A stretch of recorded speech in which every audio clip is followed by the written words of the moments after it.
Friends இங்கே வருங்க, காலையில் செய்கிறது கீரை, செங்கீரை சுத்தம் பண்ணிட்டு இருக்கிறாங்க. பசிக்குதா? சாப்பாடு ஹோட்டலில் தரேன், சாப்பாடு போட்டுக்கலாம், சாப்பாடு போட்டுக்கல தரேன். எப்படி வாய் கொடருது எனக்கு. மேடம் வந்து காய் அரிஞ்சிட்ருக்குறாங்க. ஆமாங்க. இங்கே பாருங்க, செங்கீரை, பாலக்கீரை, அப்புறம் புதினா. சாமி ஒரே க்ரீன் மயமாக இருக்குது, என்னென்னு தெரியல.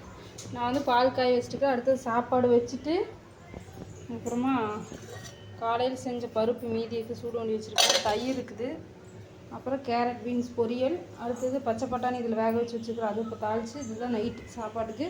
ஆனால் பிளான் பண்ணது வந்து சப்பாத்தி, இல்லைன்னா பூரி செய்கிற பிளான் பண்ணுது. நான் வந்து பட்டாணி வேறு ஊற வச்சிட்டேங்களா. அப்புறம் மதியானம் செஞ்ச சாப்பாடுங்க வரும், யாருமே ஒன்றும் சாப்பிடாம அதுவும் மீதி ஆயிடுச்சா, பருப்பும் அவ்வளோ மீதி ஆயிடுச்சா. அதெல்லாம் பார்த்துட்டு தான் சரி தயிரும் இருந்துச்சு, பொரியல் பண்ணி சிம்பிளாக முடிச்சிடலாமே அப்படின்னு பார்த்தேன். சிம்பிளாக முடிச்சா அவ்வளோ வந்துருச்சு வந்துருச்சு. ஓகே, உங்கள் வீட்டிலலாம் என்ன ஸ்பெஷல்? நிற்கவே முடியலைங்க ஃப்ரெண்ட்ஸ். இன்றைக்கி ஒரு மரம் கூட, ஒரு தலை கூட அசைலியாட்டுக்குது. என்னால் இங்கே நீ மூச்சு முட்டுற மாதிரி இருக்குது, ஒரு மாதிரி. இன்றைக்கி எதுன்னு ரொம்பவே ஒரு மாதிரி இருக்குது காயத்ரி. இன்னைக்கு நீ வேறு நார்மலாக தான் இருக்குதுங்கிற. இல்லை, நான் போய் உள்ள ஃபேன் காற்று நின்றுட்டு இப்போ போய் நான் நின்றுட்டு வந்தாலும் அப்படி தக்குதே, இன்னும் தெரியல. ஓகேங்க ஃப்ரெண்ட்ஸ், சமையல் செஞ்சு முடிச்சுட்டு பார்க்கலாம். ம்.